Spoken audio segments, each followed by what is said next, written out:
Hello and welcome to Angel Chestnut Studio, our multi-passionate lifestyle brand that teaches crafty creative women who love to travel to do so on a budget. If you're new here and you want to follow me on socials, you can find me at Angel Chestnut Studio over on LinkedIn and I need my banners, y'all. Hold on a second.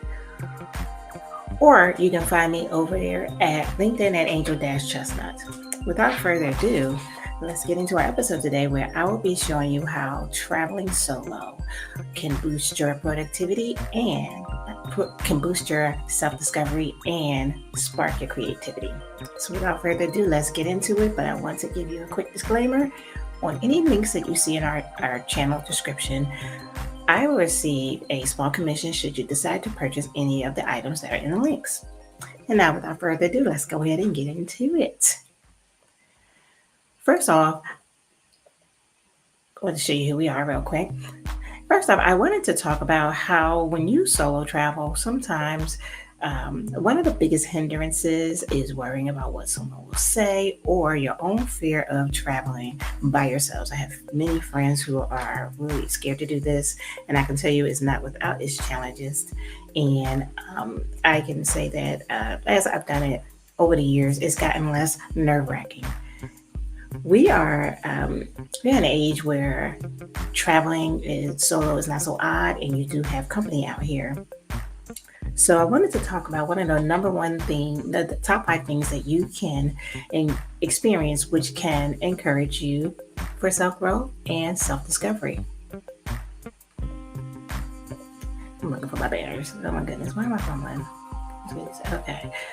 First off, when you travel to a new place, it can be a new cultural immersion, and it doesn't necessarily have to be far off land. It can be right there in your own backyards as you discovered hidden gems. On a recent trip last year to London, I wanted to see a Japanese botanical garden, and I had some trickiness getting some locals to tell me where they actually were located. So I just got on the Googles and I found it on my own, and it was a wonderful experience. So when you travel alone, it allows you to fully immerse yourself into new cultures without the influence of companions. No offense to those who wish to travel with you, but when you only have your own curiosity and your primary energy, it does have a different kind of effect on your traveling. This can spark creativity as you experience different forms, traditions, and ways of life. And again, you don't have to go to far off lands. It can be a local staycation, or it can be a 1 to 2 hour trip away from the home, and you discover new things that you did not know that were there. For instance, when you roam around locally, so on a recent, I wouldn't say recent, it was a year ago about this time, I was overseas. I was in Valencia, Spain, and I had to wash my clothes. The confused look on the young lady's face when I was asking her where was the laundromat at. Again, I found it on my own and found out it was only like a 10-minute walk away. So I loaded up my clothing, and it was early. It opened at 8:30, so I was out there at 8:15, so I can be one of the first ones there because it was a self-service laundromat. It was just so cool to walk by and listen to the hustle and bustle of the local community as they were going to work. They were meeting their friends. They were with their loved ones. They were walking their dogs. They were out running errands, the bakeries. It was just amazing. And one thing that was unique about this self-service laundromat, once you loaded it up, it had the soap powder and the disinfectant already in there. What I had trickiness with is what size to use. It was only one size each, small, medium, large. And as I was looking at Google Translate to translate what I was reading, a gentleman came up from behind the door. It looked like a wall, but he was actually watching me on camera, helped me out, and had made small talk. And it made for a wonderful experience, and I actually had photographs of that. Next, when you are just walking around, and also you can render aid. Like in societies overseas, when you see older people walking, you give them a hand. And so, and they were so thankful, just a kind gesture. And I tell you, it really warmed my heart. So again, culture immersion and not the touristy things on a solo trip can really warm your spirit. Whew, this is a big one. So solo traveling, once you do a solo trip that had some unknown bumps in the road that you were able to overcome, it does give you a boost of confidence. And It does so because you overcome challenges. Navigating unfamiliar environments on your own, it does build resilience and problem solving skills. So, if you are an extrovert or introvert like myself, you tend to want to stick to yourself after watching people. Sometimes you miss out because you have to just get out there and get the answers to the questions that you need. And nobody can give you more information to put you on game better than the locals. One thing I did last summer, I really wanted to use the Eurail trip pass. I did not make a link to this. It is a budget 10 trip pass that I got that I didn't know how to operate it. I did not know that when you were trip planning, you were not buying the ticket. Some of the legs on the trip, you still needed to buy a seat. And so once I got done with this European trip that lasted almost 26 days and I navigated all these cities in multiple countries, it gave me a sense of confidence because I overcame so many of the challenges, the unfamiliarity of the process, dealing with rude people, and actually accepting help from those who were actually very helpful. And I will never forget it. It made for an unforgettable trip. This next one coming up is a big one for me, mindfulness and reflection. So certain times of the year are really heavy, and last year in June I found myself in Japan. I wanted to go to a Japanese onsen, and just that whole experience doing that outside in nature really gave me a chance to reflect and deal with a lot of the feelings I was going through. It was the anniversary month of losing a very special person and my grandmother's transition, and having that Japanese onsen and all the multi-generational women there, and having the older women specifically help me, gave me vibes of my grandmother. And it really, I will, again, another experience that I would not have had if I wouldn't have been on a solo trip, because none of my friends are into bathing nude around strangers. So yeah, solo travel provides ample opportunities for introspection and mindfulness, and I gave you an example of that. It also does this without the distraction, again, of your companion energy. Nothing against your friends, but sometimes you do really need to be alone with your thoughts.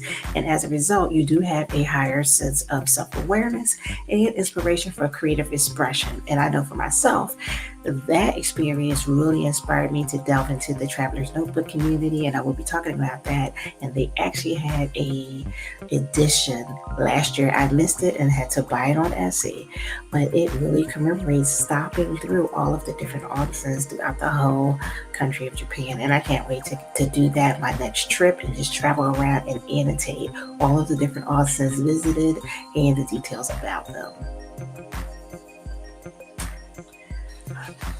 Tip number 4 is on how solo traveling can boost your self-discovery and spark creativity.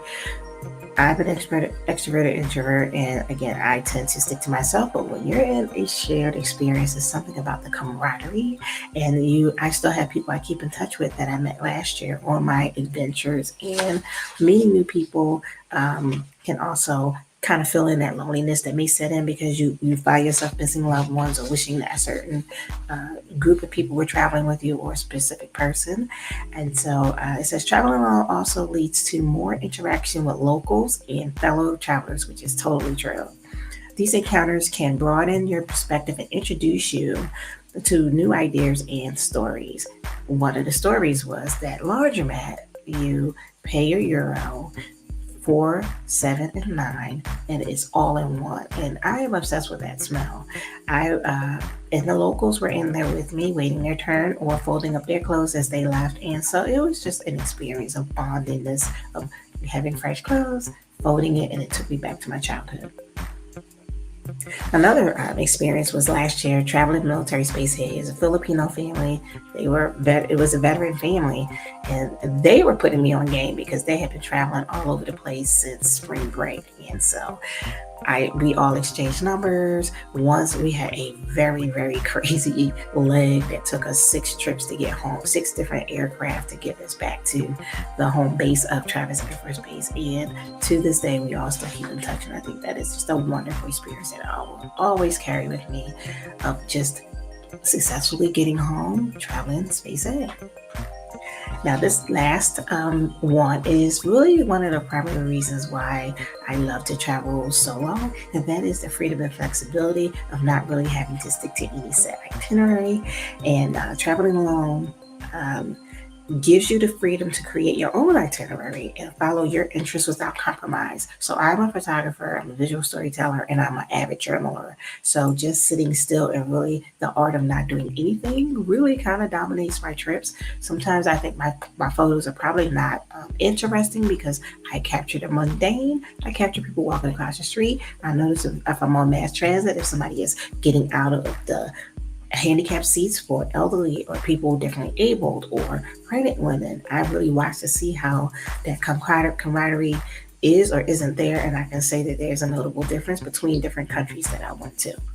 I may do that, include this in my country wind up, which is coming in this next travel series that I'm doing.